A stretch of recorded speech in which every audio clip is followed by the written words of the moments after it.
After Puducherry let's move towards Tamil Nadu adjacent వాళ్ళకు ఉన్నటువంటి state. అలాగే ఇప్పుడు the highest focus is on Tamil Nadu and West Bengal in this election. కాబట్టి now let's move towards Tamil Nadu. ఇప్పుడు ఉన్నటువంటి నెంబర్స్ మనం చూసినట్టయితే total seats are 234 and we are having DMK at 64, AIADMK at 62, and the clear winner of this particular election seems to be TVK party chief Vijay with 108 seats.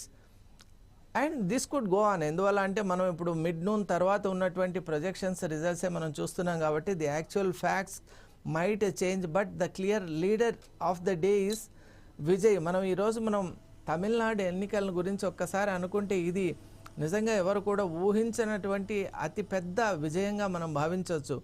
తమిళనాడులో ద్రావిడ రాజకీయాలతోనే ప్రజలు విసిగిపోయారని మనం భావించవచ్చు.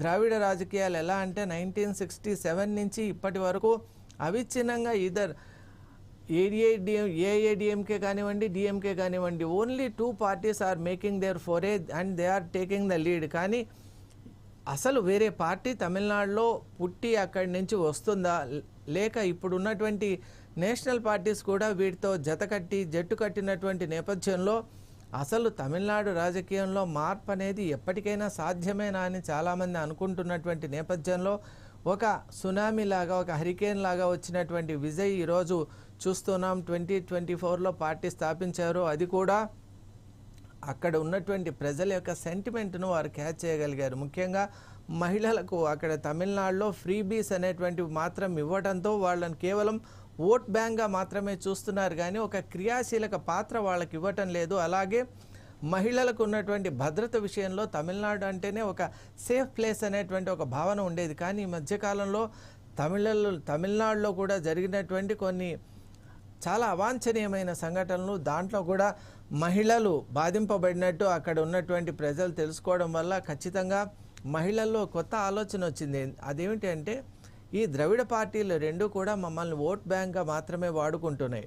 And this is not only with women అండి, even minorities are thinking like this. ఎందువల్ల అంటే మైనారిటీస్తో ఎప్పుడైతే మాట్లాడామో వాళ్ళు చాలా స్పష్టంగా చెప్పారు, డిఎంకే పార్టీ మొదట మమ్మల్ని నమ్మించింది, నిజంగా ఒక రకంగా చెప్పాలంటే వంచింది. అదేంటి అంటే పవర్లోకి వచ్చిన తర్వాత మైనారిటీస్కి చాలా పెద్దపీట వేస్తాం, అలాగే మహిళా సాధికారతతో పాటు మైనారిటీస్కి కూడా ప్రత్యేక గుర్తింపు ఉంటుంది. వాళ్ళ యొక్క రిలీజియస్ ఫ్రీడమ్ కానివ్వండి, అలాగే వాళ్ళకు ఉన్నటువంటి ఎకనామిక్ యాక్టివిటీ కానివ్వండి, పొలిటికల్గా అడ్మినిస్ట్రేషన్లో కూడా వాళ్ళ యొక్క ప్రాతినిధ్యం ప్రెజెన్స్ అనేది పెరుగుతుంది అని అనేక రకాలైనటువంటి వాగ్దానాలు చేసి పవర్లోకి వచ్చిన తర్వాత you could see that diametrically opposite things have happened. అందువల్ల మైనారిటీస్ చాలా స్పష్టంగా వాళ్ళు చెప్తూ ఉన్నారు, తమిళనాడులో జరుగుతున్నటువంటి విషయాలు బయట ప్రపంచానికి తెలుసో తెలియదో కానీ మైనారిటీస్ మాత్రం చాలా క్లియర్ కట్గా వాళ్ళ యొక్క స్ట్రాటజీ ఏంటి అంటే we do not want to support those parties which are not interested in us అనేటువంటి ఒక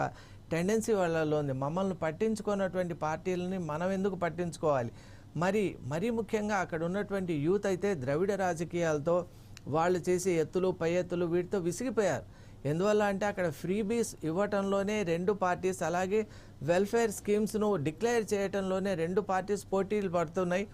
అల్టిమేట్గా రాష్ట్రంలో ఎటువంటి ఒక ప్రోగ్రెసివ్ థింకింగ్ లేదు.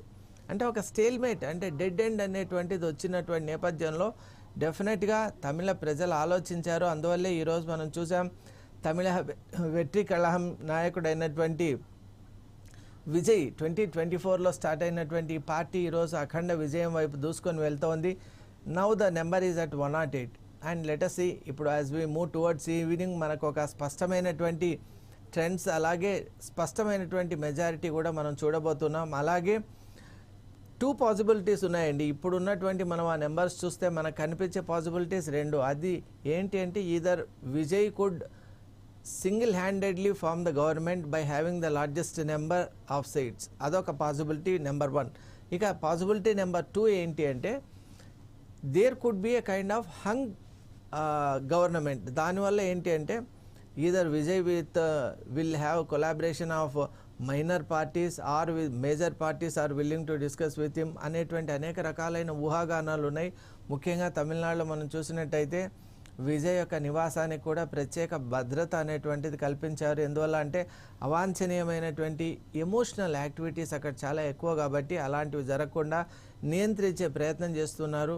అలాగే మనం ఈవెన్ విజయ్ వాళ్ళ ఫ్యామిలీ సెలబ్రేషన్స్ కూడా మనం కొన్ని విజువల్స్ చూపించామంటే ఇప్పుడు ఉన్నటువంటి మూడ్ ఎలా ఉందంటే Vijay is poised to become the next CM అనేటువంటి ఒక విషయం చాలా స్పష్టంగా కనిపిస్తున్నటువంటి నేపథ్యంలో ఇప్పుడు డిఎంకే ఏఐఏడిఎంకే పార్టీ కూడా సమాలోచన చేస్తోంది. ఎందువల్ల అంటే అసలు తమిళనాడు అంటేనే డిఎంకే ఏఐఏడిఎంకే అనేటువంటి ఒక పేరు వింటూ ఉంటాం. ఈసారి ఫస్ట్ టైం మనం టీవీకే గురించి వింటూ ఉన్నాం కాబట్టి అసలు ఈ పార్టీలతో పాటు మనకు సీమన్ అనే ఒక ఇంటలెక్చువల్ అక్కడ ఒక పార్టీ స్టార్ట్ చేశారు, నామ్ తమిళర్ కట్చి అనేటువంటిది. కానీ అది పెద్దగా ప్రభావితం చేయలేకపోయింది ప్రజల్ని అని ఈరోజు మనకు ఎన్నికల యొక్క ఫలితాల్లో తెలుస్తున్నటువంటి నేపథ్యంలో విజయ్ యొక్క విజయ పథం ఎలా ఉండబోతుందో మనం ట్రెండ్స్ని బట్టి మాట్లాడుకుందాం, వేచి చూద్దాం.